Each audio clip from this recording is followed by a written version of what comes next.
من الشیطان الرجیم بسم اللہ الرحمن الرحیم الحمد للہ رب العالمین صلی اللہ علی سیدنا محمد و اہل بیتہ الطاہرین اللہم صلی علی محمد و آل محمد. اما بعد بحث گفتگو ہماری ہے عاطف فضولی کی شق ثالث میں. ٹھیک ہے کہ کوئی شخص فضولاً معاملہ کرے غیر کے مال پہ اور اس کا قصد یہ ہے کہ وہ اپنے لیے ہو، معاملے کو اپنے فائدے میں کرنا چاہتا ہے کہ اس کا جو ثمن ہے وہ اپنی جیب میں چلا جائے، یہ اس کا ہدف ہے. تو اس میں سوال یہ ہے کہ یہ والا جو فضولی ہے وہ صحیح ہے یا باطل. ٹھیک ہے، تو مصنف نے کیا فرمایا کہ اس معاملے کو بھی صحیح ہونا چاہیے کہ اگر مالک اس پہ راضی ہو جائیں. ٹھیک ہے نا، مالک کی اجازت کی صورت میں یہ معاملہ صحیح ہے. اب جو باطل کے قائل ہیں، بطلان کے، جو کہتے ہیں کہ معاملہ فاسد ہے، باطل ہے، صحیح نہیں ہے، اس کی کیا دلیل ہو سکتی ہے؟ اس کو مصنف نے چند شقوق میں بیان کیا. ہاں جی، کیا فرمایا آخر میں؟ لا وجہ للفرق بینہ و بین ما تقدم من بیع الفضول للمالک الا وجوہ. ہاں جی، کوئی فرق نہیں ہے، ہم فرق کریں کہ بینہ اس مسئلے کے درمیان کہ جس میں کیا ہوا ہے، باع الفضول لنفس، فضولی نے اپنے حوالے سے فروخت کیا ہے، وبین ما تقدم، اور اس سے پہلے والے جو دو صورتیں ہیں کہ دو صورتوں میں کیا کیا تھا، فضولی نے معاملہ کیا تھا مالک کے لیے. حج من بیع الفضول للمالک، پہلے دو یعنی یہ من بیان ہے کہ اس کو بیان کرتا ہے ما تقدم کو. ما تقدم کیا تھا؟ من بیع الفضول للمالک. ما تقدم میں یہ تھا کہ فضولی نے معاملہ کیا تھا مالک کے ہمیں. تو ان دونوں میں کوئی فرق نہیں ہے. فرق نہ ہونے کا مطلب اگر پہلے دو صورتوں کو ہم نے صحیح قرار دیا ہے تو نتیجے میں کیا ہونا چاہیے، اس کو بھی صحیح ہونا چاہیے. فرق نہیں ہے، وہی ادلہ وہاں پر بھی ہے جہاں یہاں پر بھی ہے. الا وجوہ، ہاں فرق ہو سکتا ہے چند وجوہ میں، یعنی چند وجوہ ایسے ہیں کہ جس کی وجہ سے پہلے دو صورتوں اور اس میں فرق ہو سکتا ہے، اور انہی وجوہ کو ان فقہا نے دلیل بنا دیا ہے اس شک کی باطل ہونے کے لیے. ٹھیک ہے نا. اب یہ وجوہ کہاں ظاہر ہوتا ہے؟ تظہر من کلمات جماعت، یہ وجوہ ہمارے فقہا کی کلمات سے ظاہر ہو جاتا ہے. ٹھیک ہے، ہمارے فقہا کی کلمات سے ظاہر ہوتا ہے کہ اس مسئلے کے اندر بعض چیزیں ایسی ہیں جو اس کے فساد کا موجب بن سکتا ہے، اس کے عدم صحت کے لیے مقتضی بن سکتا ہے. بعضها مختص ببیع الغاصب، اب ان وجوہ میں سے جو فقہا نے ذکر کیا ہے بعض وجوہ فقط غاصب کے بے کے ساتھ مختص ہیں، جو اس صورت کے ساتھ مختص ہیں. کیونکہ ہم نے اوپر کیا کہا تھا، یہ مسئلہ فقط غاصب کے ساتھ مختص ہے، یہ مسئلہ ثالثہ بے غاصب میں بھی ہو سکتا ہے، بے غیر غاصب میں بھی ہو سکتا ہے نا. تو ان وجوہ میں سے بعض وجوہ کے نتیجے میں فقط بے غاصب کا باطل ہونا ثابت ہوتا ہے، لیکن غیر غاصب کا باطل ہونا ثابت نہیں ہوتا ہے.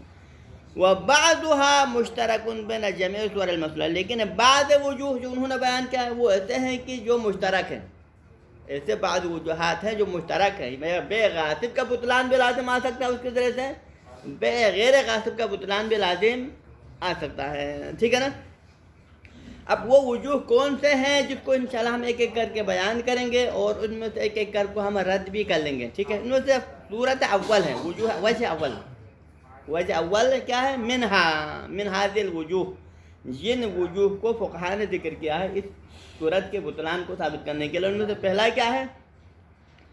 اطلاق ما تقدم من النبویین، یعنی پہلے دو حدیث نبوی ذکر ہوا تھا. وہ کہاں ذکر ہوا تھا؟ مسئلہ اول کے اندر، مسئلہ اولا کے اندر ذکر ہوا تھا نا. مسئلہ اولا کے بطلان کو ثابت کرنے کے لیے انہوں نے دو حدیث نبوی بیان کیا تھا بطلان والوں نے، وہی دو حدیث نبوی یہاں پر بھی لاگو ہو جاتا ہے. اطلاق ما تقدم من النبویین، یعنی دو حدیث نبوی. کون تھے وہ دو حدیث نبوی؟ نمبر ایک، پہلا حدیث نبوی، لا تبع ما لیس عندک، اس مال کو فروخت نہ کرو جو تیرے پاس نہیں ہے. اب یہاں پر ہم نے پہلے ہی اس کی تشریح کی ہے کہ جو تیرے پاس نہیں ہے سے مراد یہ نہیں کہ جو تمہارے پاس ابھی نہیں کہیں اور ہے، بلکہ مراد کیا لیا تھا اس نے؟ جو تمہاری ملکیت میں نہیں ہے. مراد یہ ہے یہ جو تم جس چیز کا مالک نہ ہو اس کو فروخت نہ کرو، یہ مراد ہے اس روایت کا. ٹھیک ہے. اور دوسری حدیث نبوی کیا تھا؟ لا بیع الا فی ملکن، دوسرا حدیث نبوی یہ تھا کہ کوئی بیع نہیں ہو سکتا جب تک اپنے ملک میں نہ ہو، یعنی کوئی اپنے ملکیت میں جب تک نہ ہو اس چیز کا بیع نہیں ہو سکتا ہے. ٹھیک ہے نا. اب یہ دو حدیث نبوی مطلق ہیں، یہ دونوں حدیث نبوی مطلق ہیں، اور مطلقاً کیا ثابت کرتا ہے ان دونوں کے ذریعے سے؟ ثابت یہ ہوتا ہے کہ اگر کوئی غیر مالک معاملہ کرے کسی کے مال پر وہ بے باطل ہے. اب بے باطل ہے مطلقاً، اس کا اطلاق ہے. اطلاق کس کو شامل ہے؟ صورت اول کو بھی شامل ہے، صورت ثانی کو بھی شامل ہے، صورت ثالث کو. یعنی چاہے وہ مالک کے لیے کرے تب بھی باطل ہے، چاہے اپنے لیے کرے تب بھی باطل ہے. اس کی اطلاق کا ظاہر یہ ہے. ٹھیک ہے نا؟ یہ دونوں حدیث نبوی مطلق ہیں، اور اس کے اطلاق کا تقاضا کیا ہے؟ عقد فضولی مطلقاً باطل ہے. جو غیر مالک کسی کے مال پہ معاملہ کرے تو پھر وہ معاملہ باطل ہے، چاہے وہ اپنے لے کرے چاہے وہ مالک کے لے کرے. ٹھیک، دونوں کا واضح لازم آتا ہے نا، سمجھا؟ لیکن اس کا ایک قدر متعین ہے. وہ کیا ہے؟ اپنے لیے کرنا یہ قدر متعین ہے. کیونکہ بطلان میں قدر متعین کیا ہے؟ یہ والا زیادہ باطل ہونا چاہیے، لیکن مالک کے لیے کرنے میں بطلان کے چانس تھوڑا کم. تو اب چونکہ یہ کیا تھا؟ مطلق تھا. لیکن ہمارے پاس ایک قانون کلی ہے کہ ہر مطلق کے لیے کوئی نہ کوئی مقید ہوتا ہے. اب یہ اطلاق ختم ہوا اور اس کے لیے قید آیا. کس کے ذریعے سے؟ پہلے دو صورتوں کے ذریعے، کیونکہ ہمارے پاس دلیل موجود ہے عقد فضولی کی صحت کے اوپر. ہمارے پاس دلیل موجود ہے. ان دلیلوں کی روح سے عقد فضولی کی ایک شق صحیح ہونا ثابت ہوا. کون سی شق؟ کہ جو مالک کے لیے کرے. اگر فضولی مالک کے لیے عقد کرے تو پھر اس عقد کا صحیح ہونا ثابت ہوا روایت خاصہ کے ذریعے سے. تو نتیجے میں پھر یہ والی صورت خود بخود اسی اطلاق کے اندر رہ گیا، کیونکہ قدر متعین کیا ہے؟ اپنے لیے کرنا قدر متعین ہے. وہ اب اسی اطلاق کے اندر یہ والی صورت باقی رہا، اور باقی پہلے دو کا صحیح ہونا کیسے ثابت ہوا؟ روایت خاصہ، کیونکہ اس اطلاق کے لیے مقید آیا، اور مقید آ کر اس مقید نے کہا کہ عقد فضولی اگر مالک کے لیے کرے تو پھر وہ صحیح ہے، وہ خارج ہو گیا اطلاق سے. تو پھر باقی کیا رہا؟ یہ والی صورت خود بخود اطلاق کے اندر باقی رہا، کیونکہ یہ قدر متعین ہے. سمجھانا رہا؟ منہا اطلاق ما تقدم من النبویین، پہلے دو حدیث نبوی کا ذکر ہوا ہے. ان دونوں کا اطلاق اس صورت ثالث کے بطلان کی دلیل ہے. وہ کیا ہے؟ لا تبع ما لیس عندک، یہ پہلے حدیث نبوی ہے، اور دوسرے حدیث نبوی ہے ولا بیع الا فی ملک. اور یہ دونوں تقاضا کرتا ہے کہ عقد فضولی باطل ہے. لیکن اس عقد فضولی کے بطلان سے ہم نے خارج کیا کس کو؟ پہلے دو صورتوں کو. تو پھر یہ خود بہت رہا. بناء علی، اس بات کو مد نظر رکھتے ہوئے، بنا رکھتے ہوئے کہ اختصاص مورد الجمیع ببیع الفضولی لنفسہ، کہ ہم نے کیا کیا؟ اگرچہ یہ روایت مطلق تھا، لیکن ان روایات کے اطلاق کو ہم نے مختص کیا. کس کے ساتھ مختص کیا؟ اس صورت ثالثہ کے ساتھ مختص کیا ہے کہ جس میں فضولی کس کے لئے کرے؟ معاملہ اپنے لے کرے. ان روایات کو فقط انہی کے ساتھ مختص کیا. تو نتیجے میں کیا ہوگا؟ پھر یہ باطل ثابت ہو جائے گا. پہلے تو فضولی کی دونوں پہلی صورت ہے، صحیح ہوگا، کیونکہ یہ روایات فقط فضولی لنفسہ والی صورت کو ثابت کرتا ہے، اس کی بطلان لازم آتا ہے. تو پھر پہلے دونوں صورتیں صحیح ہو. نتیجے میں فرق ہوا نہیں ہوا. عقد فضولی کی پہلی صورتیں جہاں مالک کے لیے ہیں وہ باطل نہیں ہے، جو اپنے لیے ہے وہ باطل ہے. کیوں؟ کیونکہ ان دو حدیث کا دائرہ کیا ہے؟ فقط انہی لنفسہ والی صورت کے ساتھ مختص ہے. ٹھیک ہے، ختم ہو گیا. بناء علی اختصاص مورد الجمیع ببیع الفضولی نفسہ، اس بات پر بنا رکھتے ہوئے کہ ہم نے مختص کیا اس تمام روایت کو. کون سی روایت کو؟ جو عقد فضولی کے بطلان پہ دلالت کر رہی ہے نا، ان سب کو مختص کیا فقط اسی صورت ثالث کے ساتھ کہ جہاں فضولی اپنے لیے معاملہ کرے، لہذا مالک کرے تو باطل نہیں.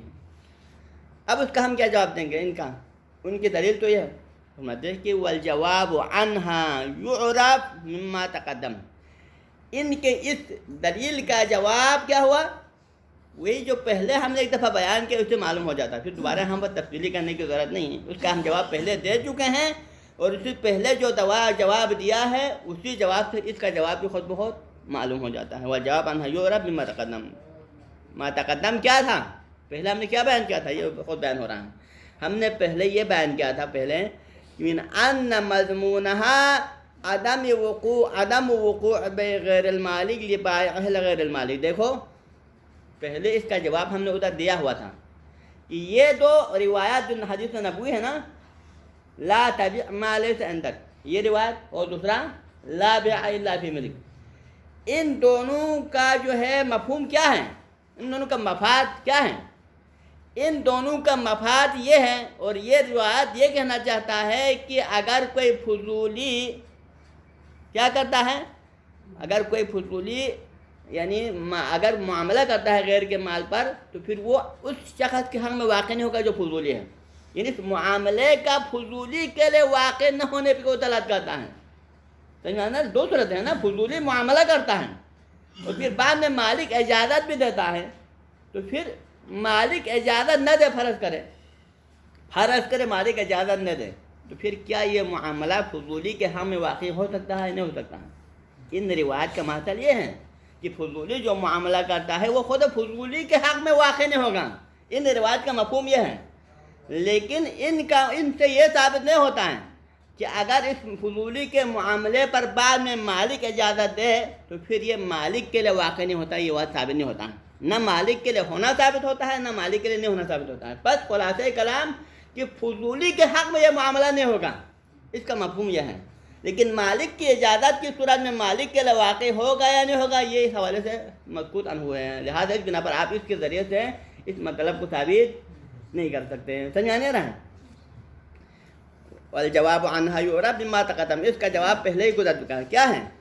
ان مضمونہا، ان دو حدیث نبوی کا مضمون اور ان جیسے دیگر روایات جو عقد فضولی کے بطلان کو ثابت کر رہا ہے، ان کا مضمون کیا ہے؟ ان کا مفہوم کیا ہے؟ عدم وقوع بیع غیر المالک. ان کا مفہوم یہ ہے کہ غیر مالک کا بیع واقع نہیں ہوگا، یعنی جو بیع غیر مالک نے انجام دیا ہے اس غیر مالک کا بیع واقع نہیں ہوگا. کس کے لیے واقع نہیں ہوگا؟ لبائعہ الغیر المالک، اسی بائع کے لیے واقع نہیں ہوگا جو کہ غیر مالک ہے. یعنی دوسرا الفاظ میں فضولی، غیر مالک کا دوسرا نام کیا ہے؟ وہی فضولی. تو ان حدیثوں کا مفہوم کیا ہے؟ فضولی نے جو معاملہ کیا ہے وہ معاملہ خود فضولی کے حق میں واقع نہیں ہوگا، یہ مفہوم ہے. سمجھان؟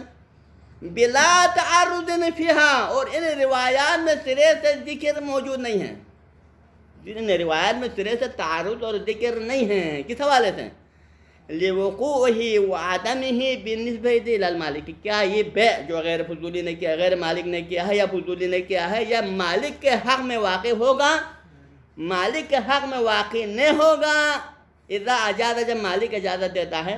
اس حوالے سے یہ مسکوت عنہ ہے، اس میں سرے سے ذکر سمجھا نہیں جانا ہے. ان روایت کا مفہوم کیا ہے؟ فضولی کا بیع خود فضولی کے حق میں واقع نہ ہونا ثابت کر رہا ہے، لیکن مالک کے اجازت دینے کے اس طرح میں پھر یہ بیع مالک کے حق میں واقع ہوتا ہے یا نہیں ہوتا. اس حوالے سے یہ روایت کیا مسکوت عنہ ہے. لہٰذا اس سے آپ نہ بطلان کو ثابت کر سکتے ہیں مالک کے لیے، اور نہ مالک کے حق میں صحت کو ثابت کر سکتے ہیں. ٹھیک ہے، ختم ہو گیا. اس کا جواب ہم نے دے دیا. ومنہا، اور انہیں وجوہ میں سے وجہ ثانی. کن وجوہ میں سے؟ کہ جن وجوہ کے ذریعے سے ہم فضولی کے صورت ثالثہ کو باطل ثابت کریں، جن وجوہ کو ہم اس شق ثالث کے لیے اس کی فساد کو ثابت کرنے کے لیے دلیل قرار دے سکتے ہیں، وہ کیا ہے؟ وہ یہ ہے کہ بناء المسألة على ما سبق من عدم اعتبار عدم سبق منع المالک، وهذا غالبا مفقود في المخلوب. دیکھو یہ مسئلہ یہ ہے، اور یہ مسئلہ ہم نے سورہ مسئلہ ثانیہ سے نکال کے لائے ہیں، کیونکہ مسئلہ ثانیہ کو باطل قرار دینے والوں نے بنیاد کس پر رکھا تھا کہ دیکھو عقد فضولی کی صحت کی بنیاد کس بات پر ہے؟ منع ثابت نہیں ہونا چاہیے. ان بالفذکر ان کا نظریہ یہ ہے کہ عقد فضولی صحیح ہونے کے لیے شرط کیا ہے؟ شرط یہ ہے کہ مالک کی طرف سے منع ثابت موجود نہ ہو. بس جس فضولی کے لیے اس سے پہلے مالک کی طرف سے ممنوعیت سابقہ ہو، مالک پہلے سے منع ہو اس کی طرف سے، وہ عقد فضولی باطل ہے، صحیح نہیں ہے. ٹھیک ہے، اب ہم آتے ہیں اسی مسئلہ ثالثہ کے اندر کہ یہاں پر کیا ہے؟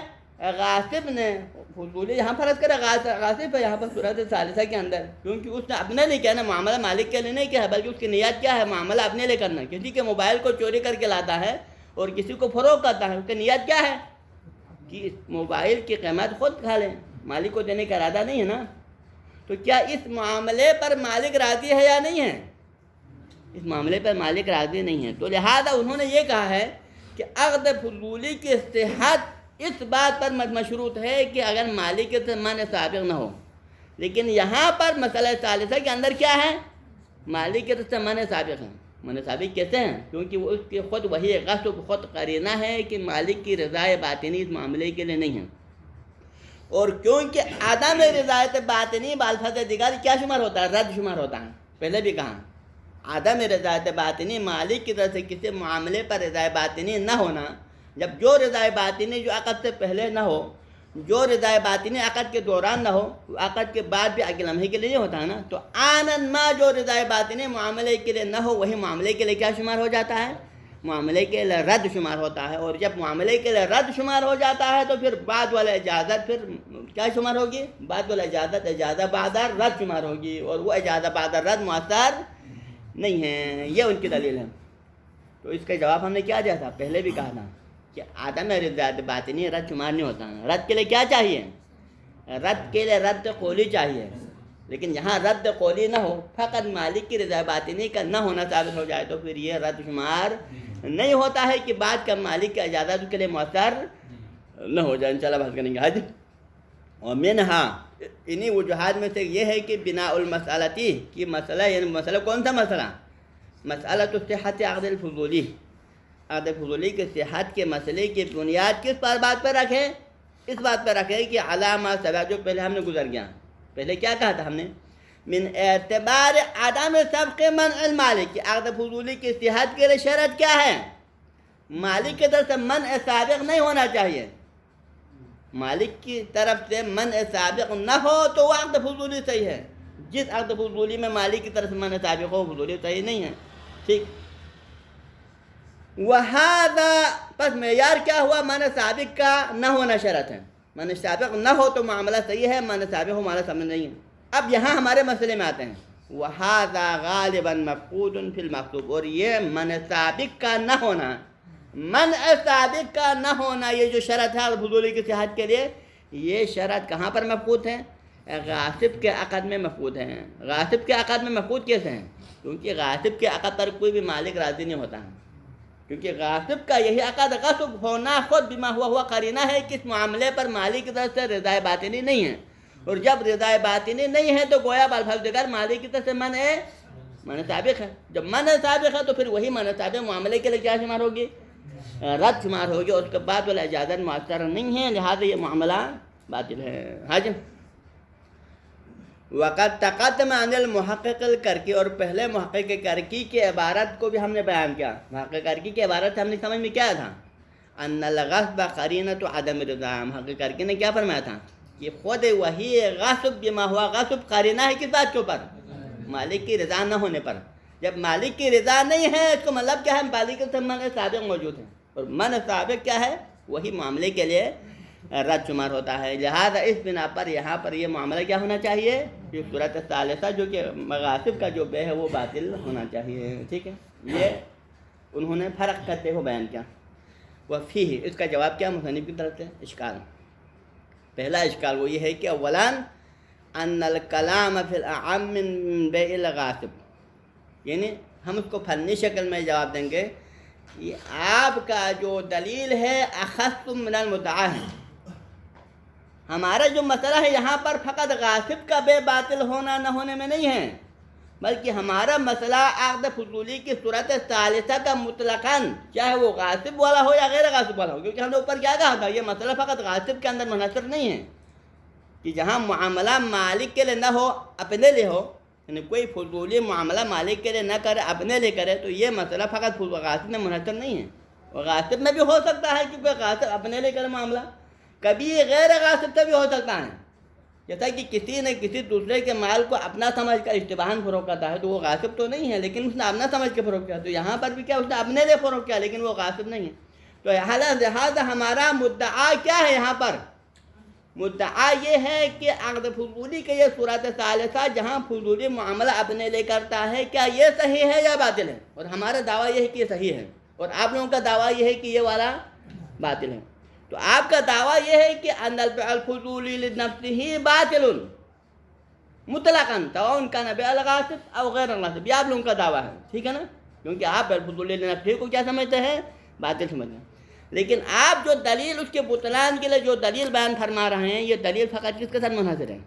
دلیل صرف غاصب کے بے میں چلتا ہے آپ کا یہ دلیل. غیر غاصب میں آپ کا جو کیونکہ غاصب آپ نے کیا دلیل دیا؟ غصب امارت عدم رضا کہا نا. تو غصب امارت عدم رضا کہاں پر ہے؟ یہاں بے غاصب میں ہو، لیکن جہاں پر فضول نفسی ہے تو ہو، لیکن وہ بے غاصب نہ ہو، تو پھر آپ لوگوں کا دلیل وہاں پر ہو سکتے وہاں پر مالک راضی ہو جائے، ٹھیک ہے نا؟ تو لہٰذا اس کو ہم کہیں گے کہ ان الدلیل اخص من المدعا، مدعا آپ کا عام ہے، مطلق بیع الفضول لنفسہ کے بطلان ہے، جو دلیل آپ دے رہے ہیں وہ فقط غاصب والے بیع کے بطلان ثابت کرتا ہے، غیر غاصب کے بیع کے بطلان ثابت نہیں کرتا ہے، جس کو کہتے ہیں ان الدلیل اخص من المدعا، ٹھیک ہے؟ ان الکلام فی الاعام من بیع الغاصب، ہمارا کلام بطلان اور صحیح ہونا نہ ہونے میں جو بحث ہے مطلق بیع الفضول لنفسہ ہے، مطلق عام ہے، فقط بیع غاصب کی بحث نہیں ہے۔ پہلا جواب نمبر 1۔ دوسرا جواب وثانیاً، مصنف کا دوسرا جواب یہ ہے کہ ان الغصب امارۃ عدم الرضا ببیع الغاصب لا مطلقا، آپ نے فرمایا نا کہ جو ہے غصب امارہ یا عدم رضا ہے، ٹھیک ہے؟ غصب علامت ہے، کس چیز کی علامت ہے؟ عدم رضا کی علامت ہے، تو یہ والے بات کی قدر متصل فقط غاصب کے اندر ہے نا، یہ فقط غاصب کے اندر چلتا ہے، لا مطلقا، ہر جگہ پر یہ آپ کا دلیل قابل قبول نہیں ہے، کیوں؟ فقط یرضی المالک ببیع الغاصب، بالبیع للغاصب، یعنی مطلب یہ تھوڑا یہ ہے، یعنی غصب امارہ یا عدم رضا، یہ اب تھوڑا معمولی پہلا نقطہ اور دوسرے نقطے میں فرق یہ ہے۔ پہلے نقطے میں کیا کہا؟ آپ کا دلیل مدعا سے اخذ ہے، کیونکہ ہم آپ کا دعویٰ یہ ہے کہ مطلق بیع الفضول لنفسہ باطل ہے، لیکن دلیل آپ نے غاصب والا دیا، لیکن دوسرے میں آپ کے ایک اور طریقے سے جواب دے رہے ہیں۔ جواب یہ ہے کہ ٹھیک ہے، آپ نے فرمایا کہ غصب امارہ یا عدم رضا ہے، یعنی کہ آپ نے فرمایا نا کہ غصب امارہ اور دلیل ہے کہ اس معاملے پہ مالک راضی نہیں ہے، چلو آپ مانتے ہیں، ہم مانتے ہیں کہ ٹھیک ہے غصب امارہ یا عدم رضا ہے، ٹھیک ہے، یعنی اس معاملے پر مالک راضی نہیں ہے، مالک راضی نہیں ہے، لیکن مالک راضی کس حوالے سے نہیں ہے؟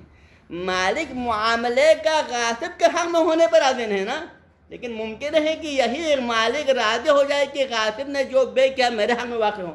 فرض کر غاصب نے بے کیا، اس کے موبائل کو فروخت کیا، موبائل کو فروخت کیا کسی شخص کو، تو پھر غاصب کی نیت کیا ہے کہ یہ معاملہ خود اس کا اپنے حق میں ہو، لیکن بعد میں اس معاملے کا مالک کو پتہ چلے تو مالک کیا کہے کہ یہ معاملہ غاصب کے حق میں ہونے پہ تو میں راضی نہیں ہوں، لیکن اس معاملے کا میرے حق میں ہونے پہ میں راضی ہوں۔ ہو سکتا نہیں ہو سکتا کہ غاصب نے میرے موبائل پر جو بے میرے نظر میں درست ہیں، لہٰذا اس کا پیسہ مجھے ملنا چاہیے، صحیح ہے یا نہیں ہے؟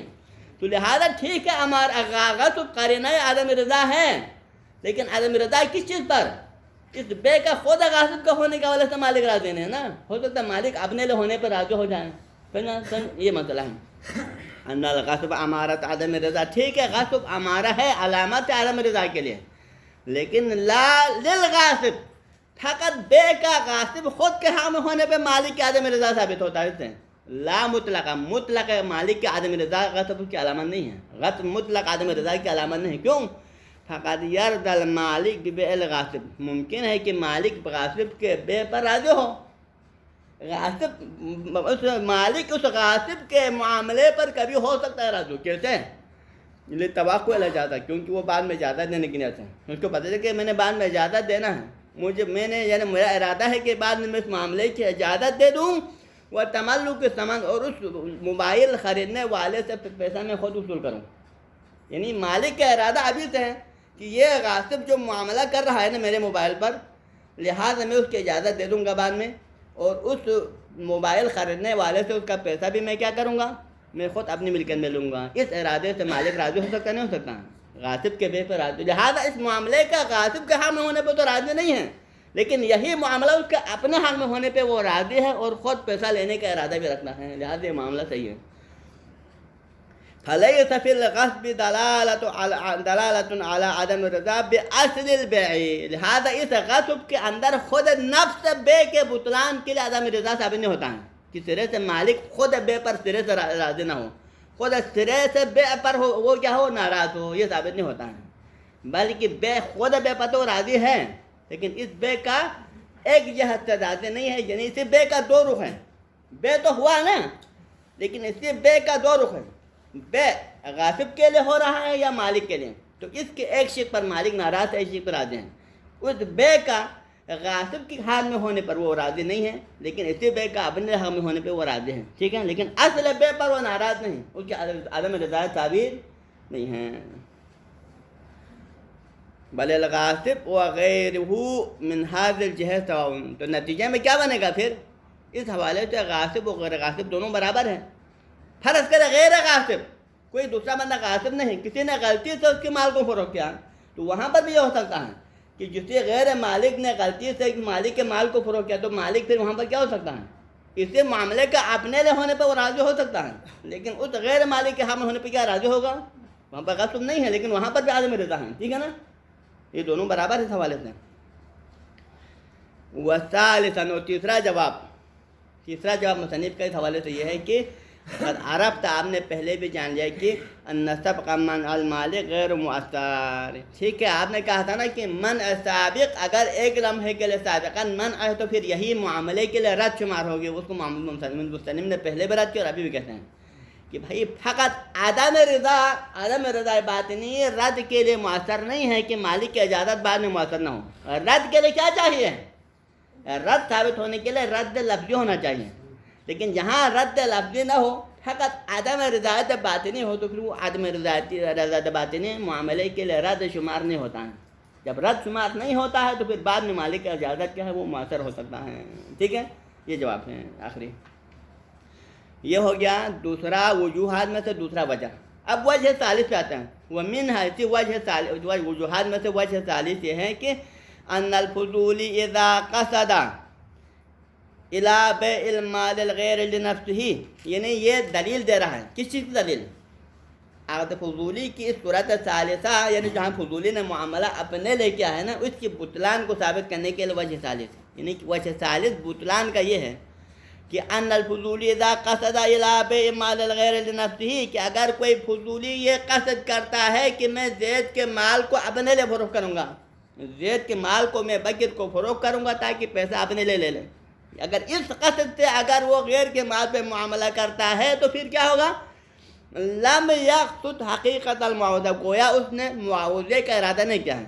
اور آپ کو یہ سمجھنا چاہیے کہ اوفوا بالعقود تجارہ عن تراضین احل اللہ البیع سب کے سب معاملے پر اس وقت نافذ ہو جاتا ہے کہ جس معاملے پر معاوضہ حقیقی سے لگا جائیں، اور جس معاملے پر معاوضہ اور بے کا عنوان سے آتا ہے وہاں پر احل اللہ البیع وغیرہ راضی ہونا ہے.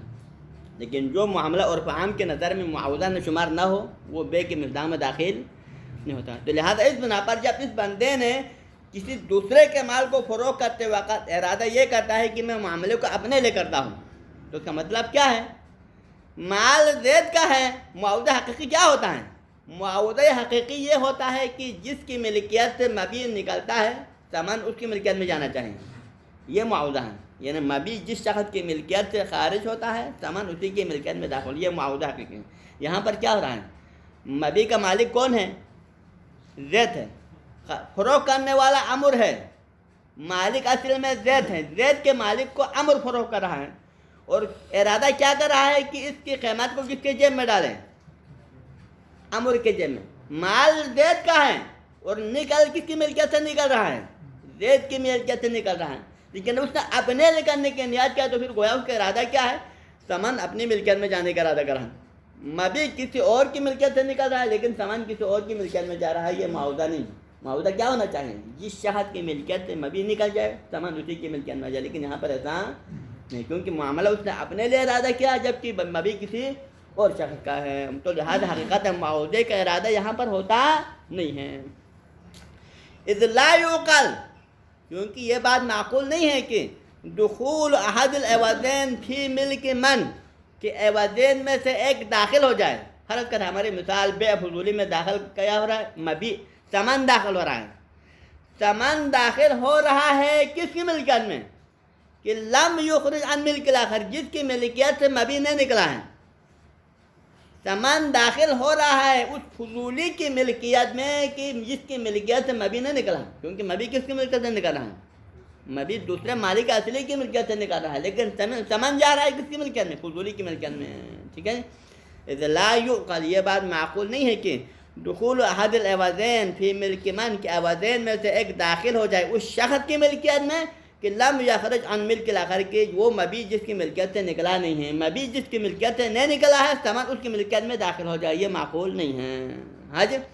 فالمعاوضۃ الحقیقیۃ غیر متصورۃ، لہذا اس مابع الفضول لنفسہ والے مسئلے کے اندر معاوضہ حقیقی کا تصور نہیں ہے. ہاں جی. فحقیقتہ یرجع، پس اس معاوضے اور معاملے کی حقیقت جا رہا ہے، کہاں جا رہا ہے؟ اس بات کی طرف جا رہا ہے کہ اعطاء المبیع واخذ الثمن لنفسہ، کہ ایک بندہ کیا کر رہا ہے؟ مبیع کو دے رہا ہے کسی اور کے ملکیت ہیں، وہ اخذ الثمن لنفسہ، جبکہ اس کی قیمت کو لے رہا ہے اپنے لیے. یہ ہو رہا ہے یہاں پر معاملہ. وہذا لیس بعنوری، بے نہیں، کیونکہ بے کیا ہونا چاہیں؟ بے پر جہاں معاوضہ حقیقی ہونا چاہیں کہ مبیع جس کی ملکیت، یعنی ثمن جس کی ملکیت میں جائے مبیع اسی کی ملکیت سے نکلیں، یا مبیع جس شخص کی ملکیت سے نکلے ثمن بھی اس شخص کی ملکیت میں آ جائے. ٹھیک ہے، یہ ہونا چاہیے، لیکن یہاں پر ایسا نہیں ہو رہا ہے. حج اس کا جواب کیا؟ یہ تو دلیل ہے ان کی، لہٰذا اس بنا پر مابع الفضول نفسہ ہی باطل ہے. اس کا جواب پر رکھ لیں. ٹھیک ہے. صلی اللہ علی سیدنا محمد و اہل بیتہ الطیبین الطاہرین.